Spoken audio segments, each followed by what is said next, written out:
Three young, identical triplet boys vanished without a trace from a small Texas town in 1981, disappearing while playing outside their family home. But 30 years later, their mother spots a crucial detail hidden in one of their old photographs, a shocking discovery that would expose what really happened to them. The afternoon sun beat down on the modest suburban neighborhood in the rural outskirts of Texas near the Mexican border. Evie Marlowe adjusted her sun hat as she stood in the backyard of the Rodriguez family home watching children play and adults mingle at young Tommy Rodriguez's birthday party at 60 years old. Evie still carried herself with grace, though the decades had etched fine lines around her eyes that had spent countless hours scanning faces in crowds, always searching her husband. Walter, 2 years her senior, stood chatting with some of the men by the grill. They had arrived an hour ago, joining the celebration as the neighborhood had done for generations. The birthday song had been sung, candles blown out, and cake distributed. Children now played freely, while adults engaged in casual conversation. Evie was half listening to her neighbor Martha's story about her garden when movement at the patio door caught her attention.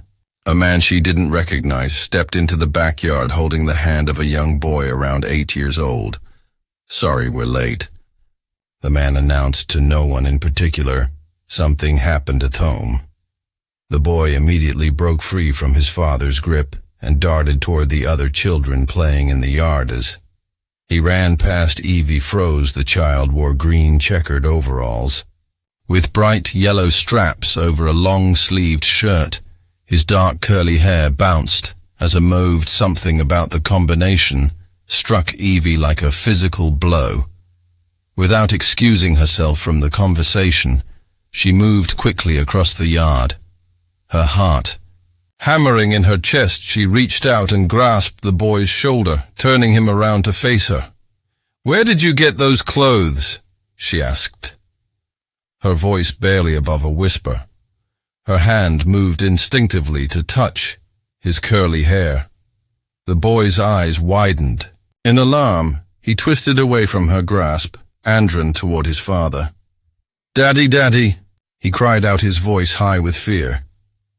The man looked up concerned and immediately started walking toward Evie, who stood rooted to the spot, trembling slightly. "Is everything okay?" the man asked, placing a protective hand on his son's shoulders. Tone was more curious than accusatory, but his body language was clear. He was worried about what had just happened. "She touched me," the boy said, pressing against his father's side. "She scared me." The man's expression hardened slightly. "What's going on? Why did you grab my son?" Evie's mouth opened, but no words came out. She reached toward the boy's clothing again, her fingers stopping short of actually touching him. "Those clothes, where did you get them?" "Excuse me?" The man stepped between Evie and his son. "What's your problem, lady?" Walter appeared at Eve's side then, along with several neighbors who had noticed the commotion. He wrapped a protective arm around his wife's shoulders, taking in the scene with a quick glance. "I'm sorry," Walter said, his voice steady despite the slight tremor in his hand. "My wife didn't mean any harm." He looked at the boy, and Evie felt him stiffened beside her. "Your son's outfit, it's very similar to what our boys wore. Our sons, they were triplets. They went missing 30 years ago. They had green checkered overalls just like that, with yellow straps and long sleeves. It must have shocked my wife." Their neighbors murmured in understanding. Mrs. Rodriguez, the party host, stepped forward. "It's true," she said softly to the man. The Marlowe boys disappeared back in 1981, terrible tragedy. The whole neighborhood searched for weeks. The man's expression softened immediately. "I'm so sorry. I had no idea." He looked down at his son's clothing. I bought these months ago at a department store. I can't remember exactly when. Evie, still stunned, pleaded, "Please, could I just look at the clothes? I just want to see if it's the same brand."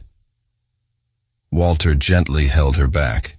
"Evie, honey, the boy is not Lucas Noah or Gabriel.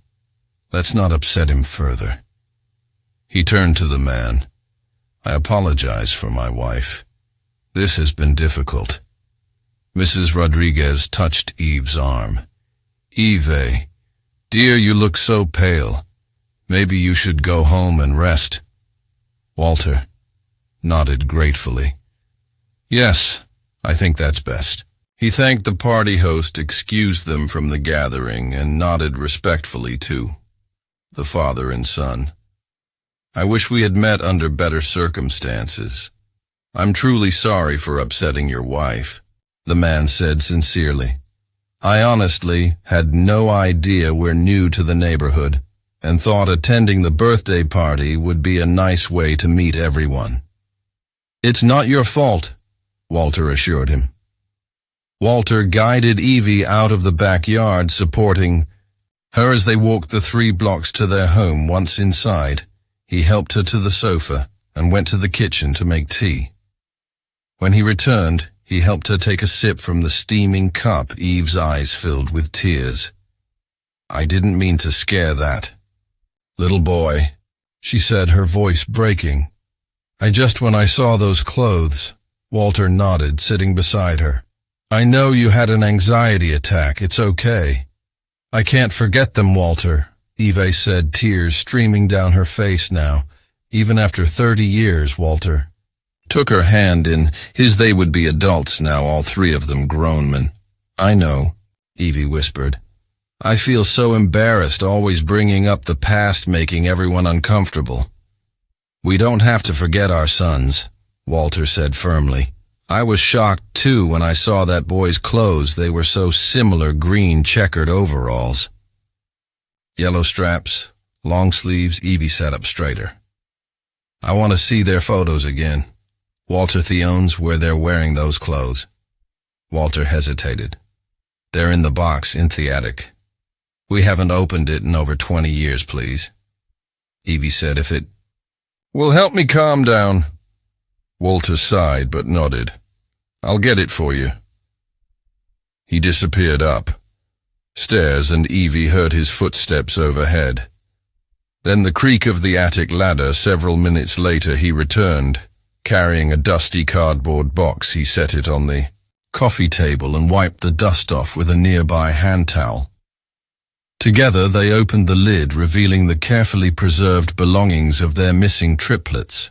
Evie and Walter carefully removed items from the box, handling each one as if it were made of glass. Small toys, baseball gloves, 3 identical stuffed bears, homework assignments with gold stars and smiley faces.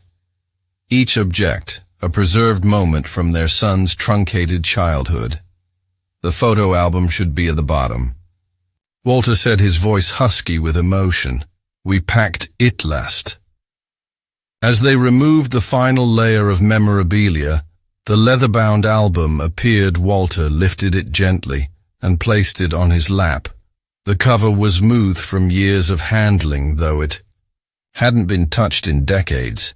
They settled side by side on the sofa. As Walter opened the album, the first pages showed 3 identical newborns in the hospital, then 3 toddlers taking their first steps, birthday parties where candles were blown out in perfect synchronicity. They were always so in tune with each other. Evie whispered, tracing a finger over a photo of the boys building a sandcastle at the beach. Walter turned the pages slowly, and they paused at each image, recalling the stories behind them. Then they reached the photo. They were looking for the triplets standing in front of their house, wearing their green checkered overalls with yellow straps over long-sleeved shirts.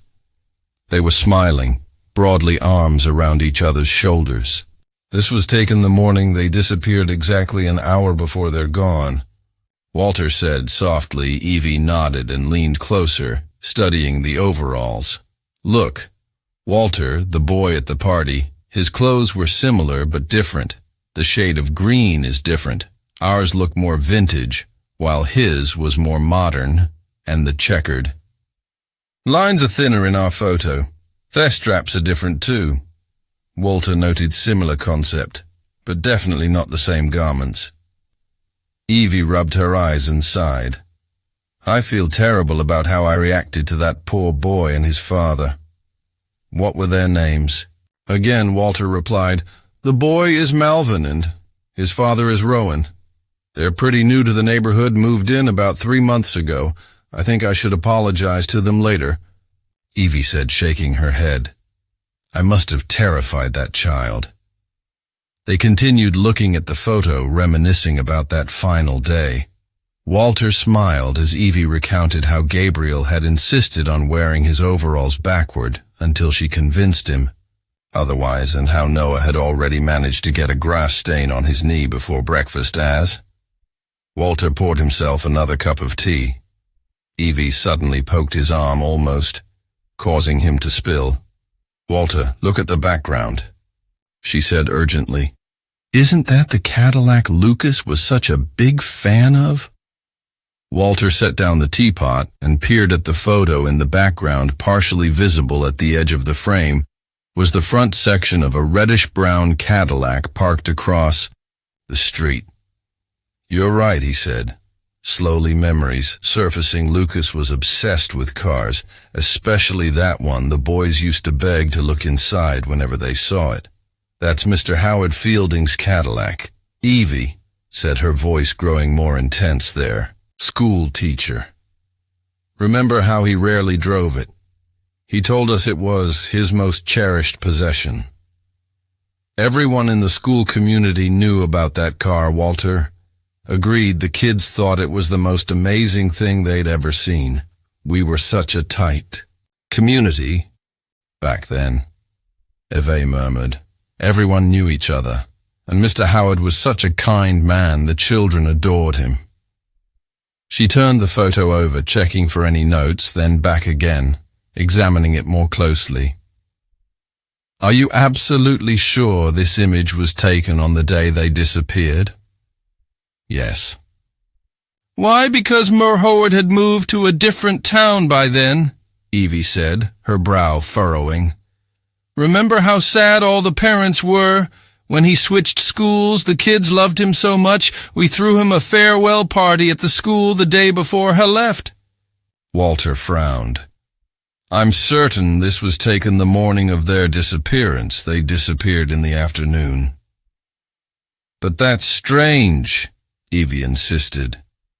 Mr. Howard had supposedly moved from town a week before the boys disappeared. So, how could his Cadillac be parked there in the photo? Walter set the album aside and rummaged through the box again, searching through the items they had already removed. Finally, he found what he was looking for, the original Kodak photo envelope with the film negatives. Still inside, the processing date was stamped clearly on the outside look.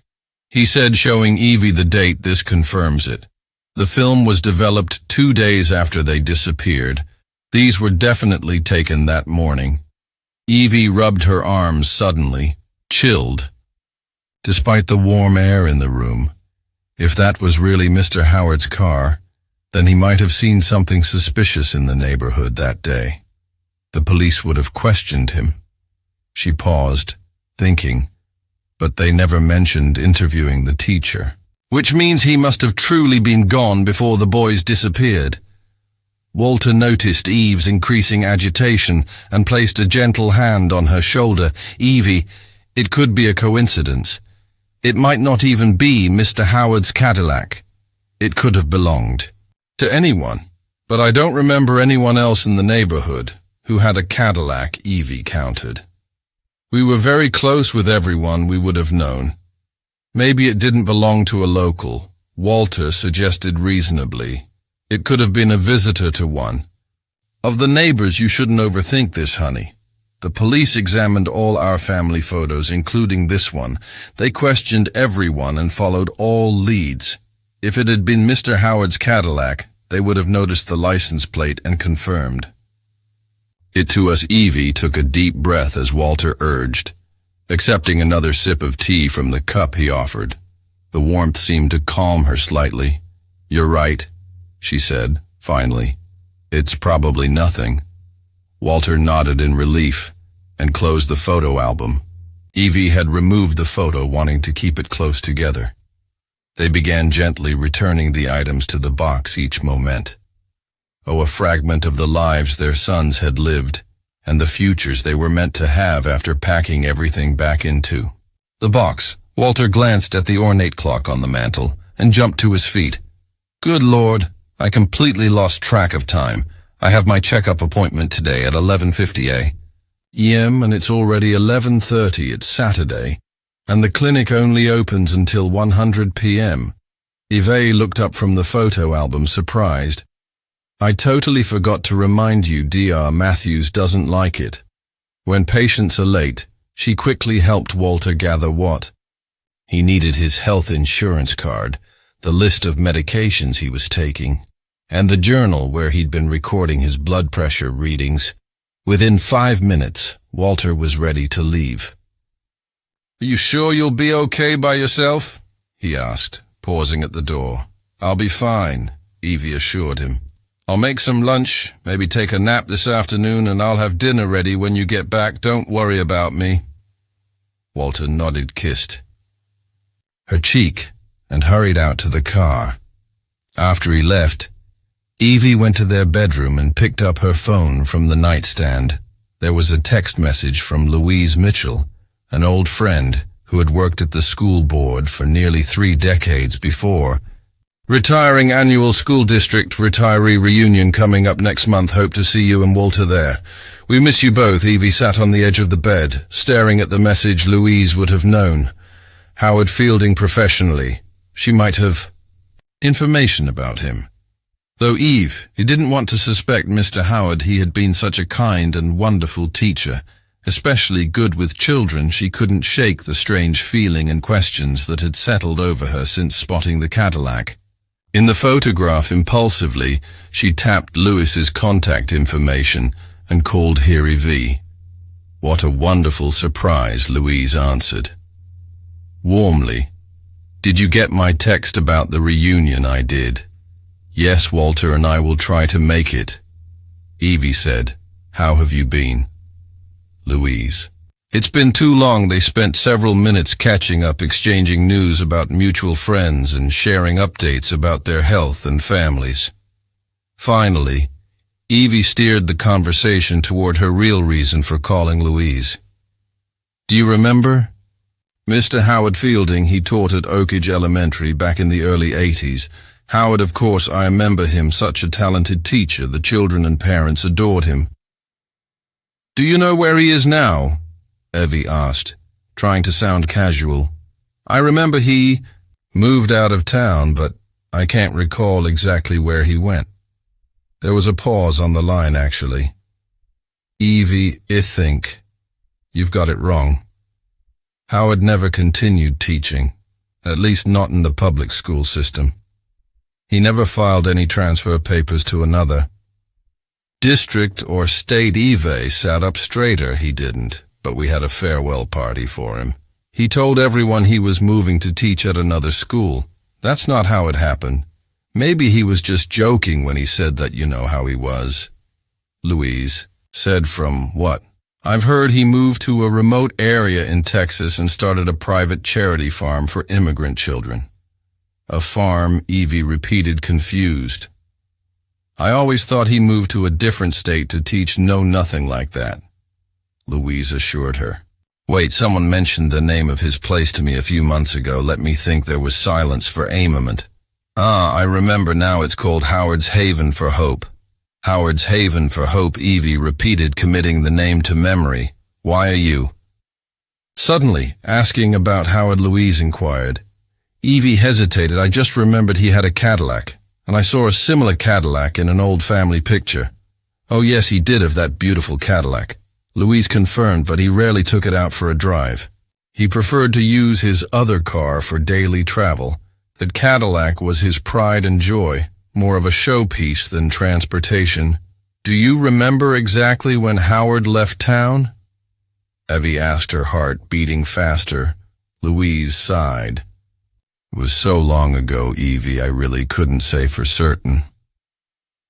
After ending the call, Evie immediately went to the computer in the small home office and searched for Howard's Haven.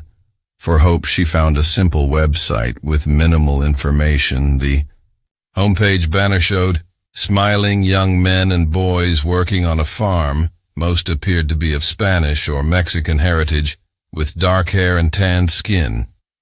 She browsed through the gallery photos, but nothing looked unusual or suspicious. In fact, the images portrayed what seemed to be a positive, nurturing environment. Howard appeared to be doing good work, providing opportunities for immigrant children. His profile page featured a brief biography mentioning his background as an elementary teacher and his passion for working with children. The farm's mission statement emphasized education support and creating pathways to success for immigrant youth. Evie found the farm's address and email contact, but no phone number. She stared at the screen, contemplating her next move. It might be good to meet with Mr. Howard again, to see what he was doing.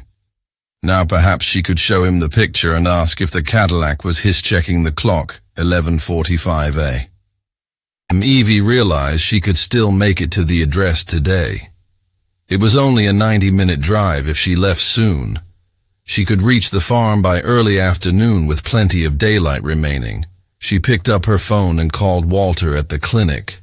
"Walter, how's your appointment going?" "I'm still in the waiting room," he replied. "Everything okay?"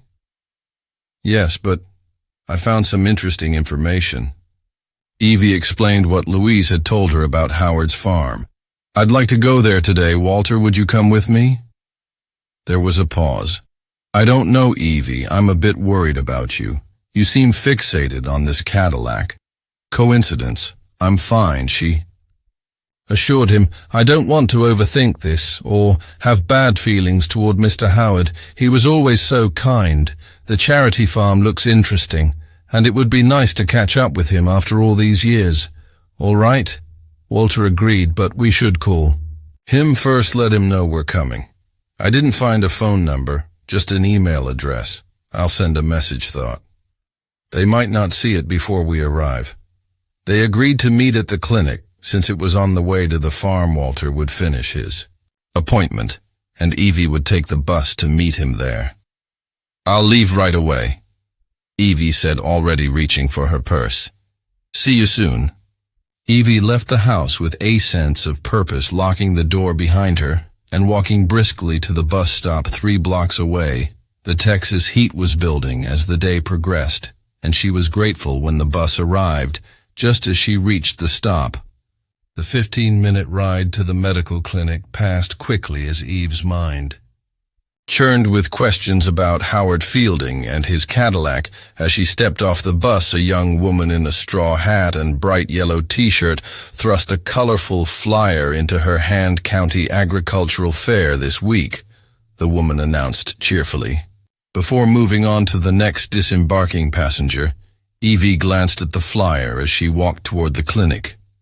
It advertised a week-long agricultural event that had started yesterday. Each day featured different activities, culminating in a farmer's market and various competitions over the weekend. She noticed the large print announcing a special auction today at a site not far from Howard's farm. "Interesting," she murmured, tucking the flyer into her purse as she approached the clinic entrance. Inside, she found Walter at the cashier's desk, settling his co-payment for the appointment. He smiled when he saw her. "Perfect timing," he said. "Dr. Matthews says everything looks good. My blood pressure is down since they adjusted my medication." "That's wonderful news," Evie replied, genuinely relieved. "Are you ready for our little adventure?" Soon they were in Walter's sedan, following the GPS directions toward Howard's Haven. For Hope, the landscape gradually changed from suburban neighborhoods to increasingly rural farmland as they drove. "Any response to your email?" Walter asked, eyes on the road ahead. "No, nothing." Evie replied. She pulled the flyer from her purse. "But look at this. I got it at the bus stop. There's a big agricultural event happening this week today. There's an auction not far from Howard's farm." Walter glanced briefly at the flyer as she held it up. "I wonder if Howard will be at that event." "It's possible," Evie agreed. Studying the map on the flyer, the auction site is in the same general area as his farm, just a different address. "Let's visit his farm first as planned." Walter suggested we can always check out the auction afterward. After driving for more than an hour through increasingly remote countryside, they turned onto a long gravel road marked by a simple wooden sign, "Howard's Haven for Hope." The driveway led to a cluster of buildings, a large farmhouse, several barns, and what appeared to be dormitories. The place seemed quiet, with few people visible as they parked and got out of the car. They noticed a young man emerging from one of the barns. "Hello there," Walter called out, waving the young man. Hispanic, probably in his early 20s, approached them with a friendly smile. "Hello, can I help you? We're looking for Howard Fielding," Evie said. "Is this his farm?" "Yes, this is Mr. Fielding's place," the young man confirmed. "Do you have an appointment with him?" Walter shook his head. "No, not exactly. We're old friends from back when Howard was a teacher. We sent an email to the address on the website." The young man's expression cleared. "Oh, that's the old email address. We've been switching to a new one this past month, but the website hasn't been updated yet." He looked apologetic. "Mr. Fielding isn't here right now. He and most of our staff and children went to the county agricultural event. There's an auction today, and we're also running a stall to promote our charity program." "Yes, we just heard about the event," Evie said, trying to hide her disappointment. She turned toward the carriage to leave. "Wait," Walter said, placing a hand on her arm. He turned to the young man. "Since we're already here, would it be possible to look around the farm a bit?" "We'd love to. See what Howard has built here." The young man hesitated. "Let me check with the supervisor on duty. One moment." Please, he walked away, pulling out a phone, and had a brief conversation when he returned. He was smiling. "That's fine. I'd be happy to show you." Around for the next 30 minutes, they followed him through the property. He showed them the barns where they kept livestock, the stables for the horses, and the fields where they grew various crops throughout the tour. He explained their charity program, how they helped immigrant children learn about agriculture and farming while providing them with education and support. "This is one of our special barns," the young man said as they approached a colorful structure with children's paintings decorating the exterior. "It's designed specifically for the younger children to play, get messy, and explore. Mr. Fielding created this program to introduce farming life to kids in a fun way." Inside the barn, they found a man arranging materials on several low tables. He appeared to be in his late 30s or early 40s, with thick black curly hair and fair skin. When he smiled at their entrance, Evie noticed his unusually wide, bright smile. "Ferdinand, these are friends of Mr. Fielding," their young guide explained. They stopped by hoping to see him. The man wiped his hands on a towel and approached them, extending his hand. "I'm Ferdinand, the activities coordinator. Nice to meet you, Walter and Evie Marlowe," Walter said as they shook hands. Ferdinand gestured to the materials he'd been arranging. "I'm preparing some demonstration activities for potential investors and clients who will be visiting during the event this week. We want to show them exactly how we work with the children." Here he moved around the tables with practiced ease, explaining each station. "I've been here, Avery, long time since I was 6 years old, actually. Mr. Howard rescued me and took me in when I had nowhere else to go. Howard was a school teacher before this, Evie said, watching Ferdinand's movements carefully. Our sons were his students. He always had a way with children. He's a man with a noble heart. Ferdinand agreed. They looked around the barn, taking in the children's artwork that covered one entire wall there. Were colorful drawings done with crayon. Alongside more textured creations, where leaves, oats, and eggshells had been pasted to create unique effects. Eve's gaze landed on a drawing of a red Cadillac meticulously decorated with colorful grains of rice. Glued to the paper, the detail was impressive. That Cadillac, she said, pointing to the drawing. I remember that car was Mr. Howard's treasure. Ferdinand nodded. Yes, he still has it here. In fact, he took it out this morning. He looked at the drawing with pride. Actually, that one is mine. I made it as an example, to show the children. That's why it's neater than their creations. He chuckled. Gesturing to the more chaotic artwork surrounding it, Evie felt a strange chill run through her body, like a gust of cold wind across her skin. She stared at Ferdinand more intently. His black curly hair, his wide smile, and felt an unsettling sense of familiarity. Something about his mannerisms. The way he used his hands when he spoke. Ferdinand noticed her staring and shifted uncomfortably. Is everything all right, Mom?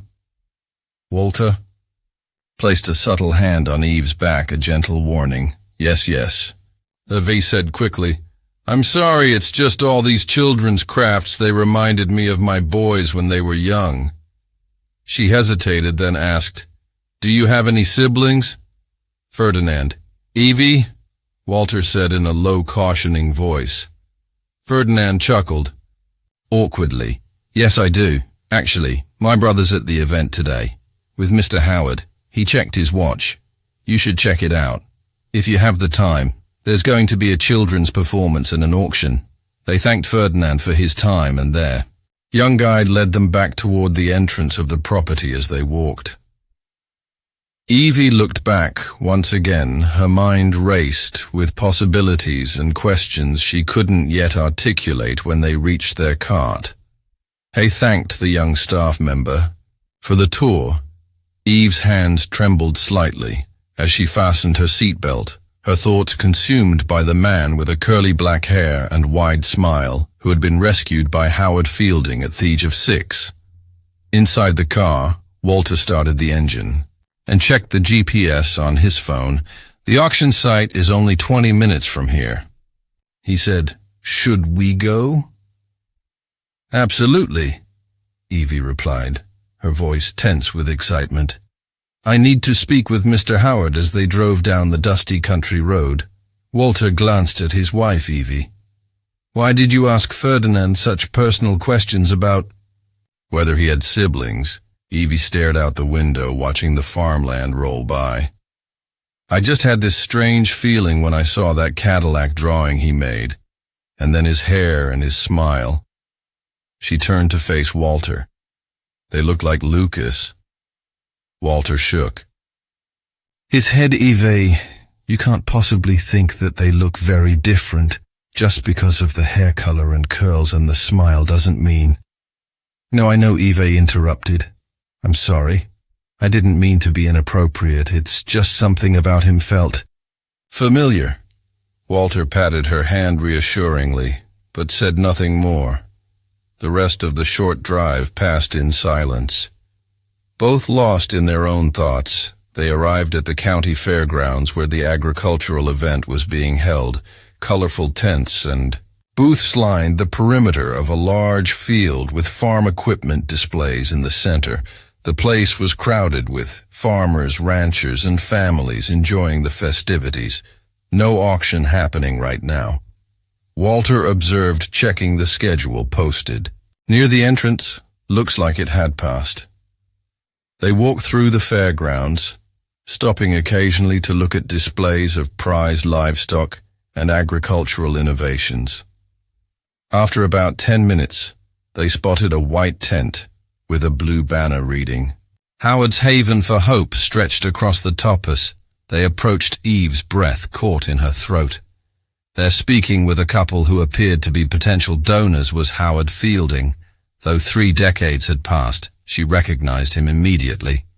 His hair had gone completely white and deep lines etched his face, but he still had the same enthusiastic gesturing as he spoke. They waited until the couple moved, and then stepped forward. "Mr. Fielding," Walter said. Howard Fielding, the older man, turned, his expression polite but blank. "Yes, can I help you? You probably don't remember us." Evie said, "I'm Evie Marlowe, and this is my husband Walter. Our sons, Lucas, Noah, and Gabriel, were your students at Oak Ridge Elementary." Howard's brow furrowed as he studied their faces. "I'm terribly sorry. It's been a long time, and I'm an old man now, almost 70.